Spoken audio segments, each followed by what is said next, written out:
Okay, good morning, you all. Just a couple of disclaimers for this one. One is that, we have a pretty small group. There's no textual material, so there's not going to be a PowerPoint. I was going to play, like a 24/7 nature, like 4K video, but of course, technical difficulties this morning. So no video, also no paper notes. So I'll have to give this presentation off my computer. Prayers up that we get done within like 30 to 40 minutes so that I can take questions, because I think that's a little bit more of a productive format. So I'm just gonna jump right into it. I'll take questions at the end. Hopefully I'm talking for around that time that I just indicated, and then we'll have some time at the end. So constructing a KF, I would separate it out into 5 sections, and I think that maybe the most helpful place to begin with constructing a KF is like, what are the differences between constructing a KF versus constructing a policy F? Like, what are the biggest differences between, constructing these 2 genres of affirmative? And I would say, really, there are 3 big differences that you need to consider. The first being negative generic. So when you're constructing a policy F, you have to consider many more generics, and if you think about it, arguably a greater diversity of type of arguments. So it's like, not only do you have to answer counterplans, but you have to answer like process, advantage, etc. There's a greater variety under, the subheader of various arguments. One of the benefits of writing a critical F is that, the negative generics are much narrower, and that's because of the prevalence of debaters in specializing in going for one argument versus critical Fs. Most people are like, okay, I go for T versus KFs, I go for the cap K versus KFs, I go for the academy K versus KFs, like 70 to like 90% of their 2NRs, right? So generally, when you're reading a KF, you have like 2 big concerns that you need to worry about. Obviously the cap K and T. And then when you're reading a KF that like reads a plan or tries to do something material, then you might also have to worry about DAs. But that's something that you're welcoming in a world in which you're reading that style of affirmative, so it shouldn't be something to worry about. So the implication of all of what I just said is basically like the K1AC construction is much more free-flowing, because you're much less constrained by what the negative can say. So you don't really have to consider US key, you don't have to consider Arctic key for counterplane competition. You don't really have to consider DAs in the same way. So you're not worried about like deterrence DA or something like that. So these type of questions are more irrelevant, thus giving you greater creative flexibility in your AF construction than, a policy AF. I would say the second biggest distinction is in evidence amount and type. So KFs just truthfully require much less cards because uniqueness is not as relevant. So this is not to say like KFs do not need a description of world, right? But the whole point of most critiques, if you think about it, is like the world has been operating a certain way for a while, we just don't like consider it, because it's obscured by something. So the free market has been toxifying the earth, right? And we just don't pay attention to it because we're capitalists, we're so attached to growth. So demand for update, demand for recency, demand for redundancy, or like cards on the same issue, much less relevant, when you're reading a KF.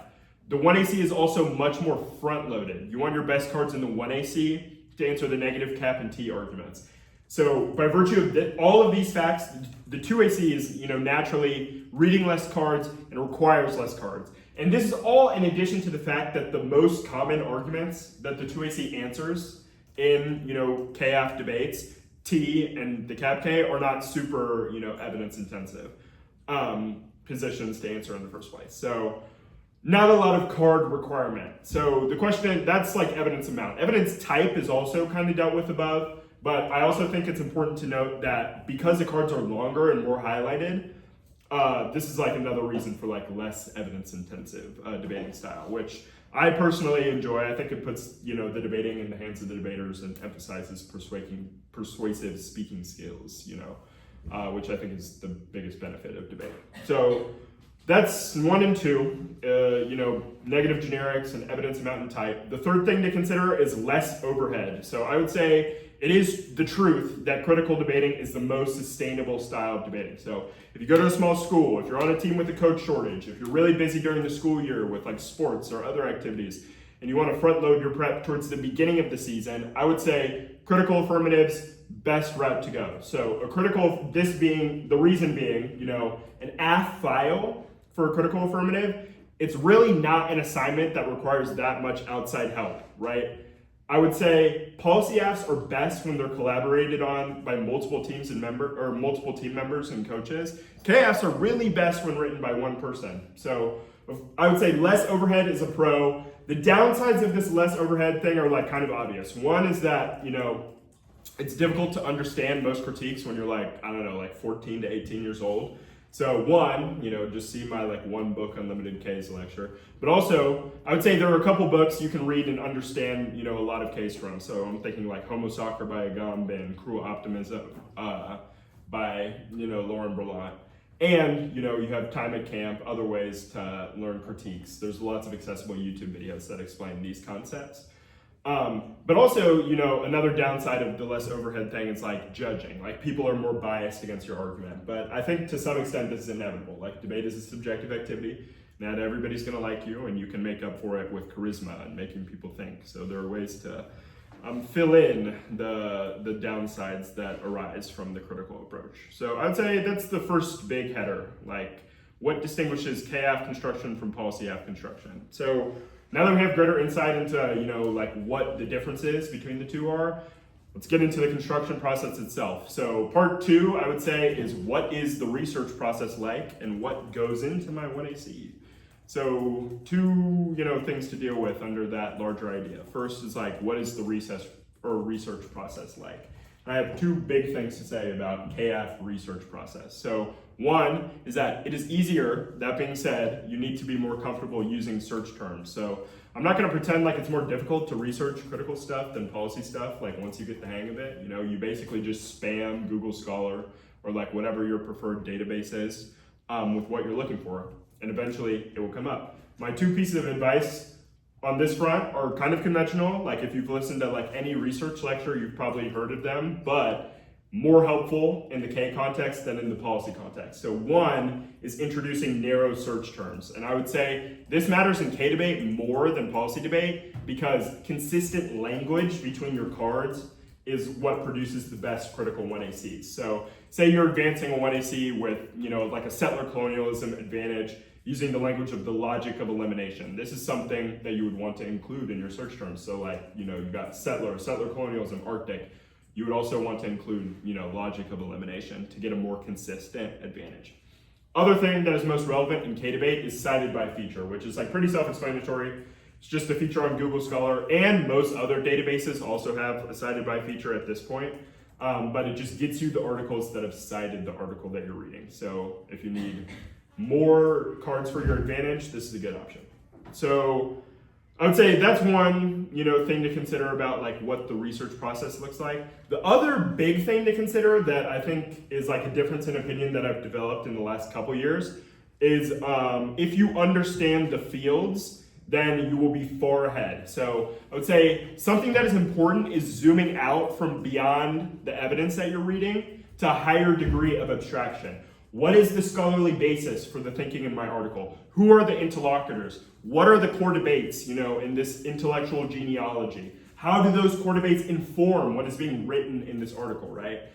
Too many people are focused on just reading articles to generate, a piece of evidence, and not so much situating their article or situating their thinking in, a larger intellectual genealogy or a larger field. So by placing your thinking in a field, say Black studies, critical ecology, settler colonial theory, biopolitical thinking, international relations, you will have a much richer understanding of the context of your arguments.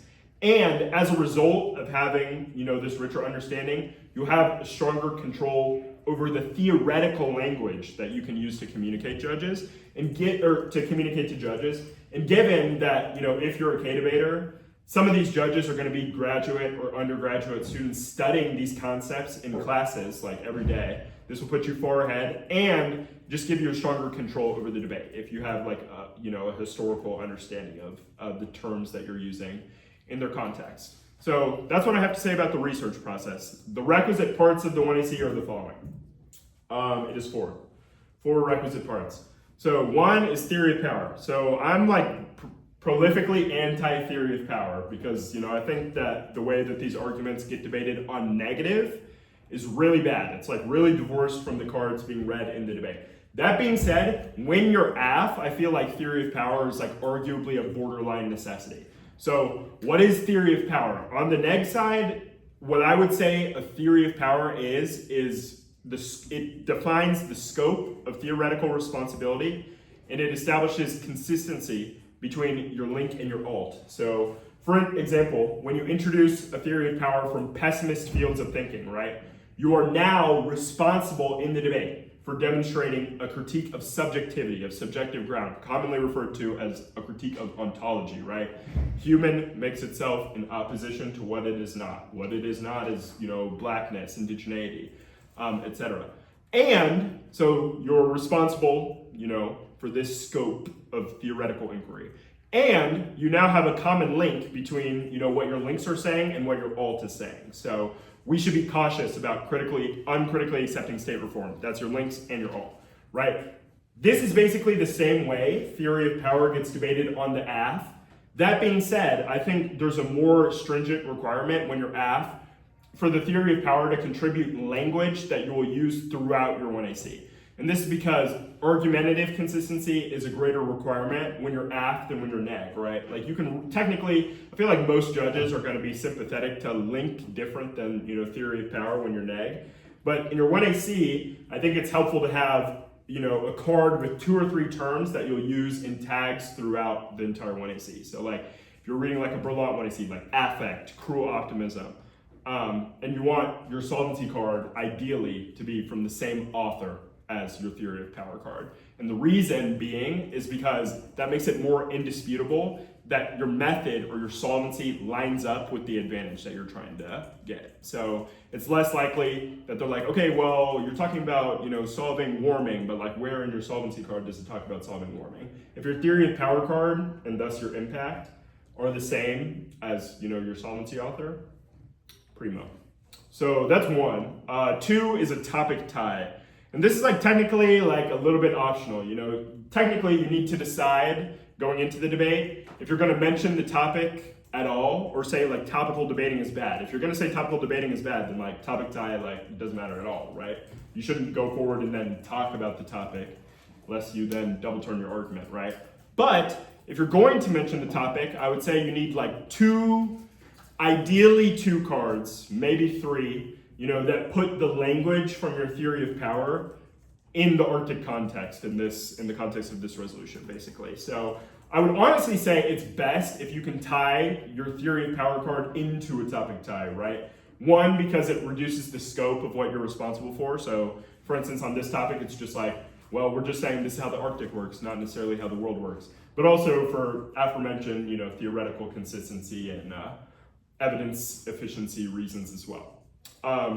So that's the second thing that you need to consider as a topic tie. Third thing is obviously an impact argument, right? So most of the time, this would be gleaned from your theory of power card. I really think like most good theory of power cards are going to include impact arguments as well, right?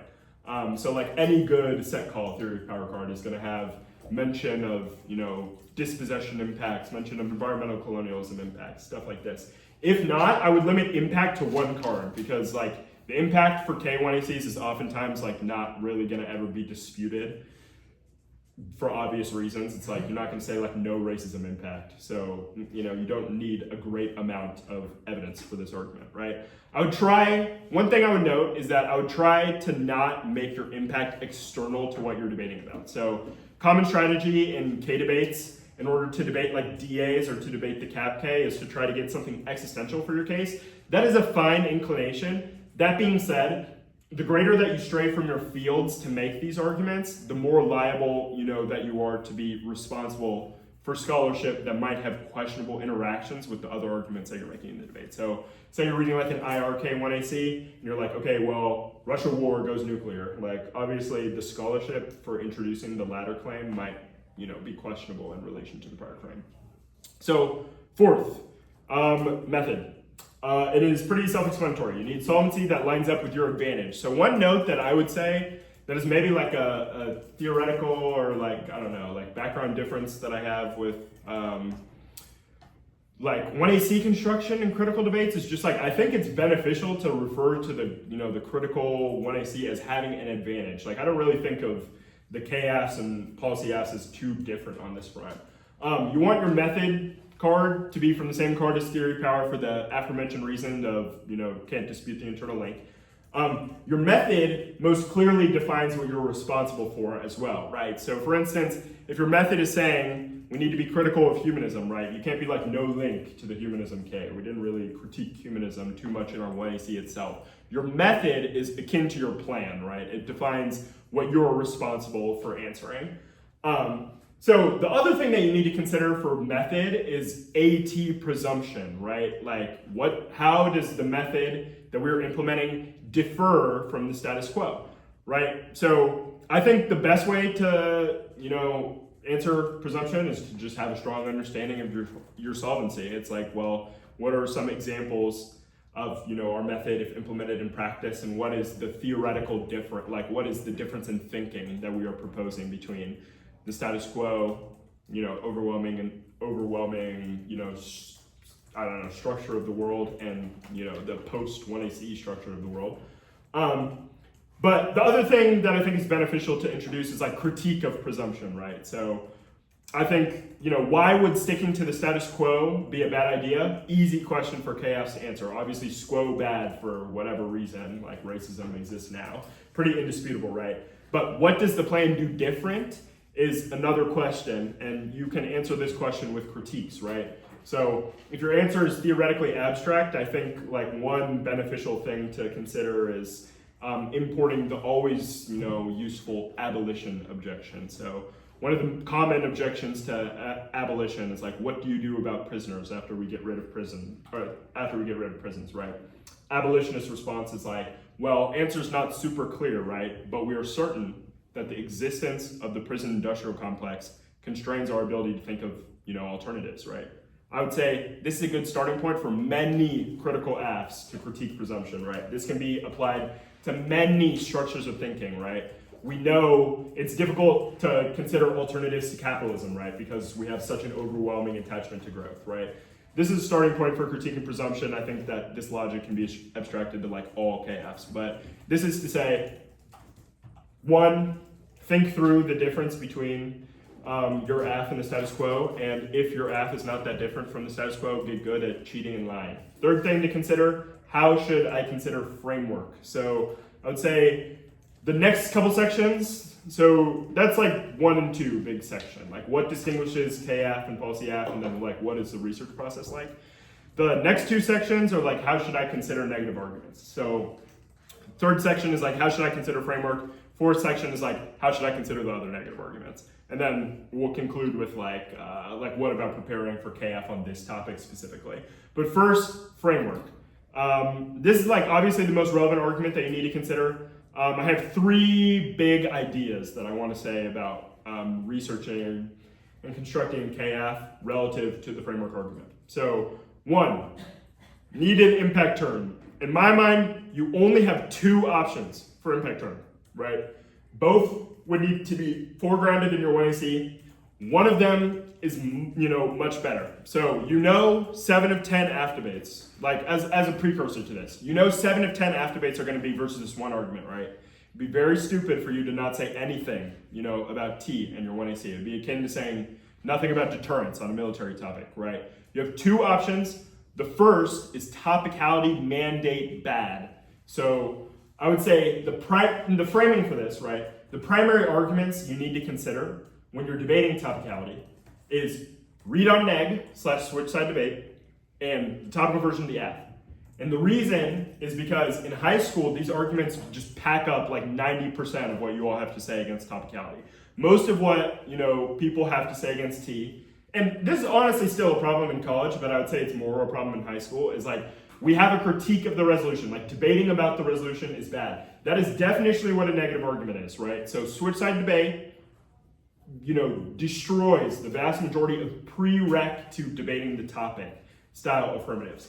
So an alternative style of debating T, saying that the mandate of topicality, forcing us to read a policy out, forcing us to read a plan is bad. This implicitly disputes both premises, right? It disputes read on neg for obvious reasons, right? You're saying like forcing us to read a different style of AF is bad. So reading this on the net, like it wouldn't make any sense for us to read, our argument on the negative. It wouldn't have any interaction with the topical AF. And it suggests topical debating is bad. So obviously there's no TVA, if you're saying topicality mandate bad. So you need to develop, your argument for this beyond T is exclusive, right? You need to explain why forcing teams to read policy arguments is undesirable. Most commonly, this falls into two camps. First is the requires labor camp. So most, from any genre of thinking, it reduces down to, we don't want to read, topical affirmatives. We don't want to do topical debating. You force us to do so in order to sustain the activity. This is definitional non-consensual labor conscription, right? You force us to do something we don't want to do in order to sustain an activity that is hostile to our existence. Second, common way that teams initiate this style of argument is creates a binary, right? So the idea that the topicality mandate is something that should be adopted is what inculcates this distinction, between planned debate and K debate. And then from this premise, you have a whole bunch of this distinction gets weaponized arguments. So this is one style of debating T. In my mind, this is the style of debating T that is the most consistent versus the negative arguments, right? It establishes the most clear objection to the fairness argument, which in my mind is the more powerful negative impact. It disputes the negative most powerful arguments, switch side debate and TVA. And it's easy to generate in the context of most any 1AC. Another option that you have for offense against T is debating about this topic is bad. So if you think that the subject, that we're clashing over has any relevance for the skills that you develop, which is a core premise of every critical 1AC, right? Then you can make turns to framework saying debating about this specific resolution is bad. In my mind, this is better foregrounded as, AT their standards instead of the primary offensive option because of the aforementioned, read on neg objection. In my mind, initiating these arguments is best when they have not introduced a topic education argument, right? You have jumped the gun on saying whether or not debating about this topic is bad. And if they respond by the topic is irrelevant, just debate for debate's sake, then you have good critiques of that. I would say other styles of debating, T are unlikely to be successful. Debating about RF is good, vulnerable to read it on the negative. RF equals prerequisite to the topic. Okay, well, debating about the topic is good, right? It's just like a debate over whose interp facilitates the best topical conversations, and that's always going to be neg, right? This also, diminishes your ability, if you're saying RF is prereq to the topic, to say the T mandate is bad, which is the best argument, against topicality in my mind. So T mandate bad is where I'd start, and figuring out a relationship between your 1AC and why reading a topical affirmative would be bad is a good idea. So that's big thing first to consider, how do I do an impact turn? Two other things to consider. One is your counterinterpretation. So, bless you, when you're impact turning, these can fall to the wayside, right? When you're impact turning T and you're saying fairness bad, usually you're gonna be why do I need a counterinterpretation? I'm impact turning their standards.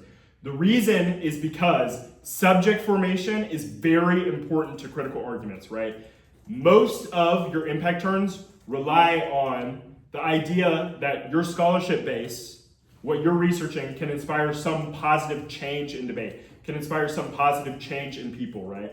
So this begs the question of a counterinterp. This is why the counterinterp is relevant, right? You usually will need to win that people can still debate your argument, in order to have an effective understanding of why they need to be less racist, why they need to be less transphobic, right? Or another way that you can sidestep this question is disputing whether or not predictability is relevant, for understanding your argument. So the think on your feet objection. I would say counterinterp, it really matters more when you're reading an extra TF, but the utility of having them is they generate uniqueness for your impact. That being said, counterinterps, I do not think they need to be a core feature of the speech. They just need to exist in the speech. The reason why, they will 9 times out of 10 win limits DA. If you think about the structure of the critical AF, 1AR against T, you're going to be extending your turn for too long to dispute limits, successfully, unless you have really thought through counterinterpretation debating, right? Which is unlikely to be super successful and is more inconsistent, right? So 9 times out of 10, they will win. Your interp is unlimited. So you don't really want the counterinterp to be a big feature of your speech, The flip side of this is that you can win that debates are not so perfect under their model either. So defensive arguments are an impact turn. And then you can take the trade for losing some arguments on your counterinterp. And that's usually how chaos end up winning in the end, versus the topicality objection. So last thing to consider is defensive argument hegemony needs to be reduced. So I'm very pro introducing defensive arguments against T, right? Like fairness is a tautology. They're still clash under our model. Like, obviously these arguments minimize the scope of their impact arguments. They bait out the denigration of KVK debate, so you get a link to your offense. Chaos inevitable. There are incentives for avoidance in policy debate as well. These, there are good defensive arguments. That being said, there are too many 2ARs in both high school and college given on mostly defensive arguments. So it's like, we gave you a list of arguments that you can read against our AF. So counterinterp, shields the link to limits. Never a winner. You're never going to win giving a 2AR on just defensive arguments. So the reason being is because the same thing that I had just said, the structure of the KF 1AR, right? You have to spend so long explaining your turn that you cannot usually win all the required arguments for you, to extend these defensive arguments and win. So it's like, okay, there are arguments that you can read against our F. But did you win the limits DA? Did you win that F's under your interp are predictable enough, that we can prepare those generics? Questionable. So defensive argument hegemony needs to be reduced. You need to forefront your impact turn. And the technical impact defense debating is good, but they dropped KF and Nev. Are you ever gonna win on these defensive arguments? No, if your judge is smart. So I would de-emphasize, practicing giving 2ARs on these arguments. Practice giving 2ARs on your impact turn. Okay, next thing to consider. How should I consider other negative arguments? So 3 subheadings under this. First, how to debate the cap K. You need 3 arguments to beat the cap K. All of them are honestly, the cap K, it's in a questionable spot if your 1AC is constructed well. 1, perm. Duh. If the neg initiates any permable argument when you're reading KF, perm is always obviously, the first argument that you should forefront. The 1AC should reasonably set up your link turn as what, you could refer to as the net benefit to the permutation, but really the utility of your 1AC critiquing capitalism or having something to say about alternatives to capitalism or anti-capitalist thinking is disputing the truth of their link argument, right? You're demonstrating by saying that we have a critique of capitalism, that even if you have minor theoretical objections, the end goals of your politics are still compatible, right? And this is the basis for many AF permutations. It's okay, well, we have disagreements about local versus global, but we both agree capitalism is bad and should be eliminated, so perm, duh. Second thing that you need to consider, DA to the alt. Most often, it takes one of 2 forms. Either movement form is bad for the population in question, or anti-capitalist scholarship overlooks the population in question. Having both is great. Having both in one card is, obviously Goldilocks, I guess, is the term from debate. These questions can question, or these, arguments can question the alt's feasibility. They can turn the alt's mandates into advantage food for the affirmative. So think labor compulsion turn. But most importantly, DA to the alt forces the neg to explain their alt in a way that is very vulnerable to the permutation, in my mind. The more that they specify the function of the alternative, it's okay, well, we have these accountability structures. How do you ensure that they work? Oh, well, they get kicked out of the party if they're racist. How can you fiat the efficacy of these accountability structures and not lose to the perm double bind? It doesn't make any sense. Perm double bind is an argument that should be advanced in KVK debates. It beats 9, out of 10 neg Ks. The more that they explain the material functions of their alternative, the more that they're all just probably deletes racism, deletes capitalism. So why is your F, such a bad idea? Third thing to consider, internal link disconnect. Never present in K versus K, KF versus cap K debates. Very questionable to me. How does a KF cause global warming? How does a KF cause global precarity? I cannot meaningfully explain that, right? You should dispute the connection between their theory of power / impact and their link argument.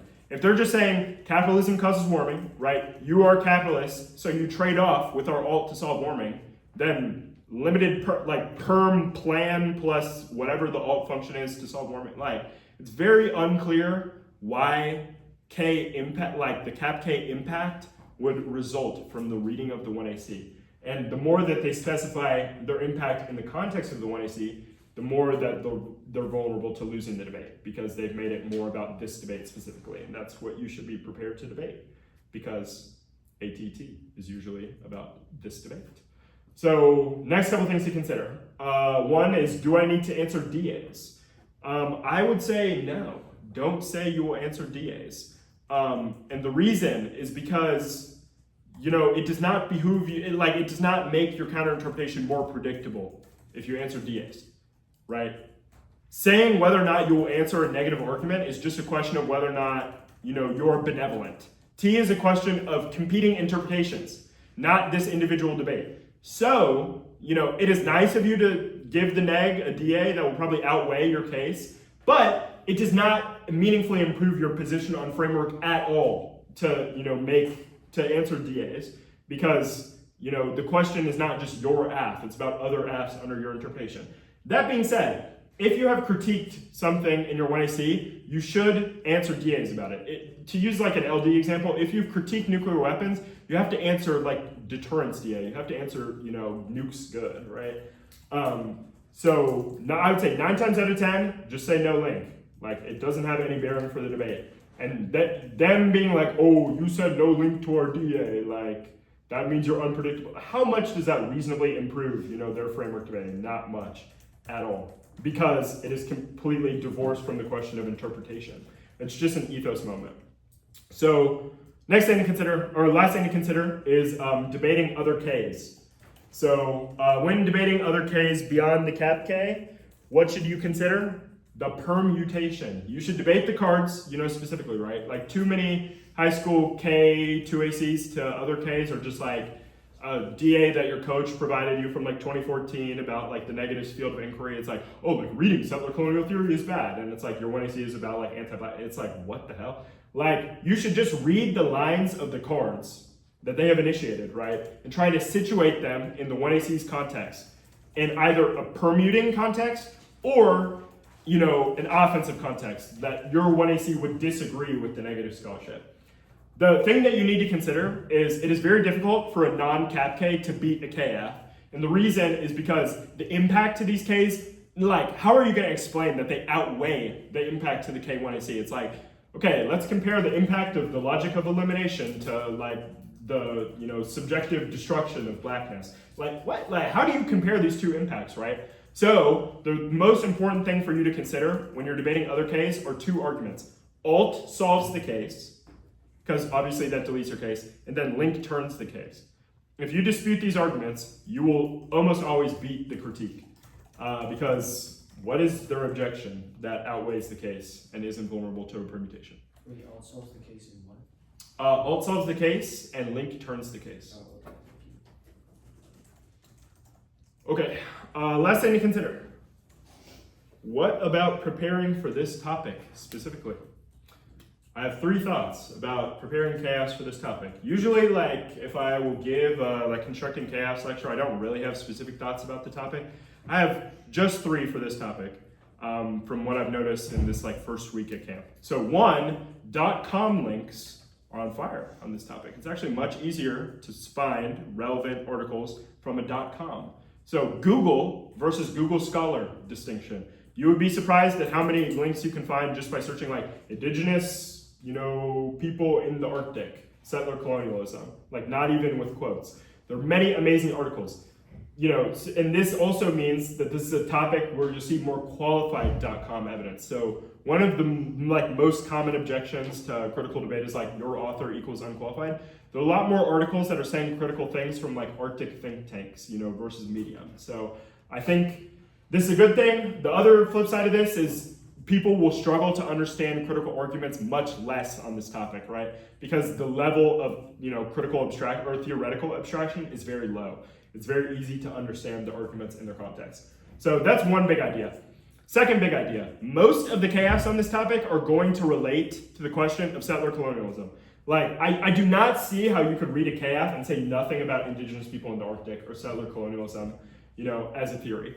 The reason being, most of the people who are writing about the Arctic, this is what they're writing about, right? But also, the questions that the topic poses, development and exploration, like definitionally concern questions of land dispossession, concern questions of displacement of like people and biosphere, like local fauna.